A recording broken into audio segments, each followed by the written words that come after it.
नमस्कार, मैं हूँ राज शिकारी। आज तारीख है अगस्त 8 वर्ष है 2024 और आज हम बात करेंगे टूर्नामेंट्स को लेके जो कि खेल कूद को लेके होती है। भांति भांति की टूर्नामेंट जैसे कि अभी पेरिस में चल रहा है ओलंपिक। अगर हम ओलंपिक की बात ना भी करें तो ऐसी कितनी ही खेल कूद प्रतियोगिता है। जैसे कि हमारे देश में बात करें क्रिकेट, तुम रसिया की तरफ जाओ तो फुटबॉल होगा, फ्रांस की तरफ फुटबॉल है, और तुम अमेरिका की तरफ जाओगे तो वहाँ बेसबॉल वगैरह है। तो ये कुछ ऐसे इवेंट्स हैं जिसकी प्रोडक्टिविटी बहुत ही कम है मगर फिर भी ये किए जाते हैं। और यही मेरी समस्या है कि मैं इसको नेगेटिवली परसीव करता हूँ। और केवल ये मैं ही नहीं करता, ऐसे कितने ही लोग हैं जो अब इस चीज़ को क्लेरिफाई कर रहे हैं कि आपको ये सब चीज़ें नहीं देखनी चाहिए। बात कोई एक गेम की नहीं है, तो यहाँ पे अब ये मत समझिएगा कि मैं किसी एक गेम की बात कर रहा हूँ। ये उन सभी स्पोर्ट इवेंट की है जिसमें करना धरना कुछ नहीं है, केवल चीज़ों की बर्बादी है।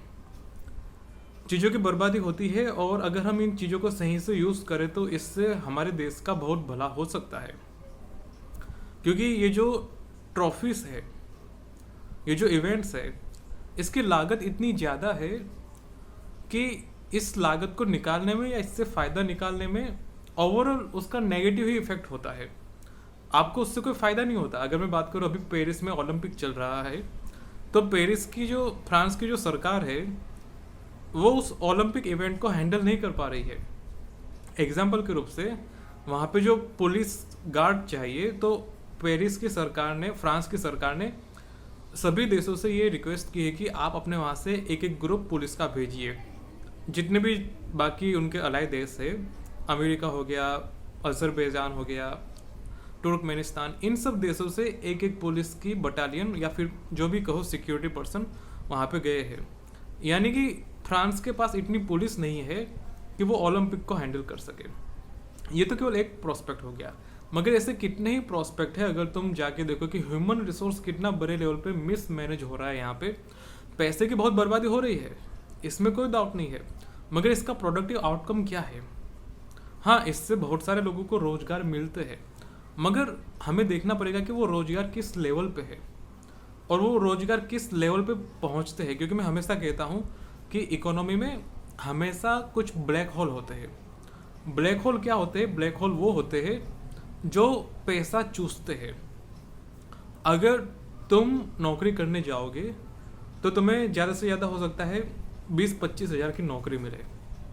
उससे ज़्यादा तुम कमाने की हो सकता है तुम में क्षमता हो या ना हो, या फिर तुम्हें उस नेक्स्ट लेवल पे जाके काम करना पड़ेगा उससे ज़्यादा कमाने के लिए। मगर इकोनॉमी में जो ब्लैक होल होते हैं ना, वो 20-25 हज़ार नहीं कमाते, वो 20-25 लाख रुपए या उससे भी ज़्यादा 20-25 करोड़ रुपए कमा लेते हैं। तो यहाँ पे एक कंपेरेटिव डिग्री आ जाती है कि हम जो इतने बड़े बड़े इवेंट ऑर्गेनाइज करते हैं उससे रोजगार मिलता है, बहुतों को मिलता है, पुलिस वालों को मिलता है, सिक्योरिटी पर्सन को मिलता है, फिर जो एथलेट्स हो गए, खिलाड़ी हो गए, उनको भी मिलता है। फिर जो बिजनेस होते हैं छोटे मोटे, जैसे किसी ने ठेला लगा दिया, किसी ने खाने की चीज़ें बेचना शुरू कर दिया, किसी ने पानी की बोतल बेचना शुरू कर दिया, ये सब रोजगार है। मगर आपको देखना पड़ेगा कि इसका सबसे बड़ा भोगी कौन है। तो बहुत बड़े बड़े भोगी भी होते हैं और वो होते हैं असल व्यक्ति। क्योंकि मैं बात करूँ, तुम लेके चलो ओलंपिक कितना चलेगा, 2 महीना, मोटा मोटी 2 महीने जैसा चलेगा ओलंपिक, अगर मैं गलत नहीं हूँ तो। एक आदमी को हो सकता है वो वहाँ पे जाके कुछ बेचे, चाय बेचे एग्जाम्पल के रूप से, ओलंपिक में वो 2 महीने तक चाय बेच लेगा, सामान्य बात है। मगर फिर बाकी के 10 महीने तो उसे कुछ ना कुछ और काम करना पड़ेगा ना, ये है। तो एक आदमी का 2 महीने का उसका काम वहाँ पे फिक्स हो गया। मगर ये 2 महीने कब? 5 साल में एक बार ओलंपिक आता है तब, समझिए। तो यहाँ पे कंपेरेटिव डिग्री है कि हम जो इतने बड़े बड़े इवेंट्स ऑर्गेनाइज करते हैं, इसका असली लाभार्थी कौन है? एक चाय वाला हो सकता है कुछ हज़ार कमा पाता हो, मगर जो बड़े बड़े धन्ना सेठ है, उद्योगपति है, वो इतना पैसा खींच के चले जाते हैं जितना हो सकता है कि उन्हें कितने सालों तक उसकी ज़रूरत ना पड़े। और यहाँ पे मैं यही कह रहा हूँ कि जो लोग कहते हैं ना कि भाई ये जो टूर्नामेंट से बहुत सारा रोजगार मिलता है, आप कंपेरेटिव होके देखें ना कि असली रोजगार किसे मिल रहा है और किसको नहीं मिल रहा है। यहाँ पे कहने का मतलब ये है कि इकोनॉमी से पैसा सिस्टमेटिकली खींचा जा रहा है। और जैसा कि आइंस्टाइन की थियरी है E=mc², वो यहाँ पे भी लागू होती है। पैसा कहीं से आता है तो पैसा कहीं से जाता भी है। तो हम जो इतने बड़े बड़े इवेंट ऑर्गेनाइज करते हैं, इससे हमें समझना पड़ेगा कि ये जो इतनी बड़ी ऑडियंस है जिसको मिलना धलना कुछ नहीं है, मगर वो अपना समय दे रही है, टाइम दे रही है, सब कुछ दे रही है। और समझना पड़ेगा कि ये जो टूर्नामेंट्स होते हैं वहाँ पे एडवर्टाइजमेंट का बहुत बड़ा पैसा होता है यूज़। तो ये जो एडवर्टाइजमेंट होते हैं, इससे होता ये है कि कुछ सेलिब्रिटीज़ को भी पैसे मिलते हैं, कुछ बिजनेसमैन को भी पैसे मिलते हैं, और ओवरऑल नुकसान ये होता है कि तुम उन चीज़ों को जाके खरीद लेते हो, चड्डी बनियान जो भी हो गया। तो तुमने तो अपनी जेब से पैसे निकाले, मगर असली फ़ायदा किनका हुआ? उन उद्योगपतियों का हुआ। और इसमें सरकार भी एक लाभार्थी है। अगर टूर्नामेंट में एडवर्टाइजमेंट दिखाई जाती है या कुछ भी दिखाया जाता है, या फिर तुम बिस्किट का पैकेट लेते हो, या फिर जो भी होता है, टिकट वगैरह बिकता है, सरकार को इससे फ़ायदा पहुंचता है। तो सरकार भी एक तरीके से लाभार्थी है इस टूर्नामेंट की। मगर मैं पूछ रहा हूँ कि एक आम व्यक्ति को क्या मिलता है, वो इसके पीछे क्यों पागल हुआ पड़ा है? तुमने वो एक फिल्म की क्लिप देखी होगी। वो फिल्म थी कि तुम क्रिकेट का स्कोर देखते रह जाओगे और नेता लोग तुम्हारे देश को बेच देंगे। एक मीम काफ़ी वायरल होता था पुरानी फिल्म का, वो देखने लायक फिल्म है देखा जाए तो आज मैं जो वीडियो बना रहा हूँ उसमें ये मेन टॉपिक ये है कि देश के रूप से, समाज के रूप से आपको मिलना धलना कुछ नहीं है। और ये जो इसमें हम जो मेडल वगैरह जीतते हैं, ट्रॉफी जीतते हैं, उसका किसी इंडिविजुअल के रूप से कोई भला नहीं होने वाला। अगर आप इकोनॉमिक्स पढ़ चुके हो तो आपको पता होगा कि ये जो डायमंड है, सोना चांदी है, इसके प्रैक्टिकल कोई वैल्यू नहीं है। इसका आप कोई उपयोग नहीं कर पाएगा, आप उसे खा नहीं पाएंगे, मगर फिर भी उसकी वैल्यू है। तो ये अपवाद रूप है। ये क्या होगा, आपने ट्रॉफी जीत ली, आपने एक मेडल जीत लिया, वो आपके कबाड़ में जाके पड़ा रहेगा सालों साल, उसकी कोई प्रोडक्टिव वैल्यू कुछ भी नहीं है। और यही जो इकोनॉमिक्स होते हैं वो कहते हैं कि भाई गोल्ड सिल्वर इन सब चीज़ों से ज़्यादा कुछ फ़ायदा नहीं पहुंचता। अब चलते इसका आगे के पहलू पे। देखो, आपको समझना पड़ेगा कि सरकार कैसे काम करती है। हम ये जो फेडरेशन वगैरह बनाते हैं, स्पोर्ट फेडरेशन वगैरह, खेलकूद वगैरह, कोचेस नियुक्त करते हैं, आपको समझना पड़ेगा कि ये एक रोजगार का जरिया है। मगर आपको समझना पड़ेगा कि रोजगार मिल जरूर रहा है, मगर इससे लोगों की लाइफ पे इफेक्ट कितना पॉजिटिव पड़ रहा है, कितना नेगेटिव पड़ रहा है। क्योंकि ये जो चीज़ें हैं, ये कुछ लोगों के लिए हमेशा अच्छी रहती है। मैं ये नहीं कह रहा कि सबके लिए गलत है, कुछ लोगों के लिए फ़ायदेमंद है। स्पोर्ट फेडरेशन हो गया, ओलंपिक हो गया, ये सब चीज़ें कुछ लोगों के लिए फ़ायदेमंद है, मगर ओवरऑल देश के रूप से, समाज के रूप से क्या हमारे लिए फ़ायदेमंद है, ये हमें सोचने की ज़रूरत है। क्योंकि कुछ लोग तो हो सकता है कोच बन जाए, कुछ लोग हो सकता है कुछ ना कुछ एथलीट बन जाए, जो जीत जाता है उसका करियर बन जाता है, उसे बहुत सारी स्पॉन्सरशिप मिलती है, एडवर्टाइजमेंट मिलता है, सब कुछ मिलता है। मगर जो नहीं बनता उसका क्या?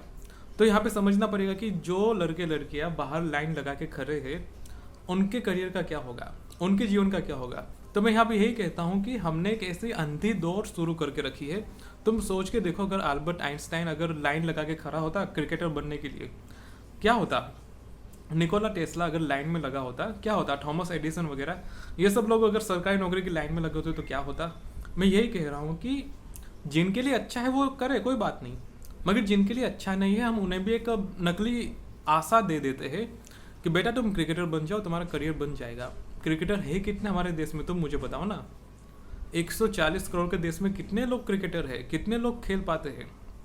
और यहीं पे मैं कहता हूँ कि कंपेरेटिव डिग्री है कि हमें ये देखना पड़ेगा कि हमारा समाज कहाँ जा रहा है। जिन्हें फ़ायदा हो रहा है उनको तो फ़ायदा होगा, उसमें कोई दो राय नहीं है, मगर जिन्हें फ़ायदा नहीं हो रहा वो क्यों देख रहे हैं? ये है, कुछ फ़ायदा है क्या? अब मैं यहाँ पे देखता हूँ, एक वर्ल्ड कप जाता है, फिर T20 वर्ल्ड कप आ जाता है, वो जाता है, फिर IPL आ जाता है, वो जाता है, फिर टेस्ट सीरीज आ जाता है, फिर कुछ ना कुछ आता है। मतलब कि हर साल का इनका कुछ ना कुछ नया नया है। क्या इतने से खबर नहीं होती कि भाई ये सब केवल एक टाइम पास का जरिया है? और बहुत सारे लोग टाइम पास के लिए ही देखते हैं, नो डाउट, मगर बहुत सारे लोग ऐसे भी जिनके अपने फटे हाल हैं, मगर फिर भी वो देखते हैं। तो यही समस्या की बात है। सरकार के लिए तो अच्छा है, नो डाउट। यहाँ पे एक चीज़ समझनी पड़ेगी, सरकार के पास जो बजट होता है ना, सरकार के पास जो टैक्स के पैसे होते हैं ना, उसे निकालने के लिए कुछ लीगल रास्ता होना चाहिए, लीगलाइज चैनल के हिसाब से वो पैसे जाने चाहिए। क्योंकि आपको पता होगा कि जो ऑडिटर जनरल होता है वो हिसाब रखता है कि सरकार का पैसा कहाँ जा रहा है, किस लिए जा रहा है, किसके पास जा रहा है। तो सरकार पता है क्या करती है, वो कुछ एसोसिएशन वगैरह बना देती है कुछ फेडरेशन वगैरह बना देती है। मैं यहाँ बाकी सब देश की बात कर रहा हूँ, मैं यहाँ चाइना की, अमेरिका की, सबकी बात कर रहा हूँ। बाकी तो मैं किसी देश का नाम नहीं लूँगा वरना कंट्रोवर्सी हो सकती है। तो सरकार क्या करती है, वो जो सरकारी पैसा होता है उसे निकालने के लिए अलग अलग रास्ते खोजती है कि भाई कैसे हम सरकारी तिजोरी से पैसे निकाल सके। ऐसे में होता ये कि ये लोग अपने ही इच्छा से कुछ ना कुछ बॉडी डिज़ाइन करते हैं, कुछ ना कुछ प्रस्ताव पारित करते हैं, कोई कमेटी बिठाते हैं, उसके सदस्यों को नियुक्त करते हैं और उन पैसों को घुमा फिरा के उन व्यक्तियों को जेब में पहुंचा दिया जाता है। तो मैं यहाँ पे यही कहता हूँ कि ये जो फेडरेशन वगैरह बनी होती है, ये जो कुछ भी होता है, ये कुछ लोगों को लाभ पहुंचाने के लिए होता है। और इसलिए तो आरोप लगते हैं कि ये जो फेडरेशन वगैरह है, यहाँ पे राजनीति बहुत होती है, खूब राजनीति होती है, ये कोई देशभक्ति के लिए थोड़ी होती है। तो यहाँ पे लोगों को ये भी समझना पड़ेगा कि जब सरकार ये सब बॉडी अरेंज करती है, ये जो ऑर्गेनाइजेशन बनाती है, उसके पीछे आपको देखना पड़ेगा कि नियुक्ति करता कौन है।